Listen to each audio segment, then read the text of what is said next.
ఈ అబ్బాయి ఇంకో గ్రేట్నెస్, ఇప్పటి వరకు చేసిన ప్రతి సినిమా కొత్త డైరెక్టర్ అండి. ఇంతకంటే ఏం కావాలి సార్?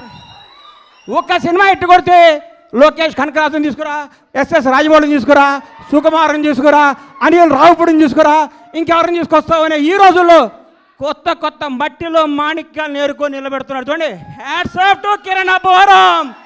నేర్చుకోండి కిరణ్ అబ్బవరం చూసి. కొత్త వాళ్ళకి అవకాశం ఇవ్వండి.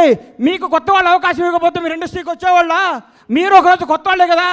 గతాన్ని మీరు మర్చిపోకండి. సంవత్సరానికి ఒక డైరెక్టర్ని పరిచయం చేయండి. కిరణ్ అబ్బవరం వరుసగా 6 కొత్త డైరెక్టర్ని పరిచయం చేశాడంటే నిజమైన దమ్మున్నాడు ఈ కుర్రాడు, ధైర్యం ఉన్నాడు ఈ కుర్రాడు, కలేజా ఉన్నాడు ఈ కుర్రాడు. Hats off, real hero K ramp.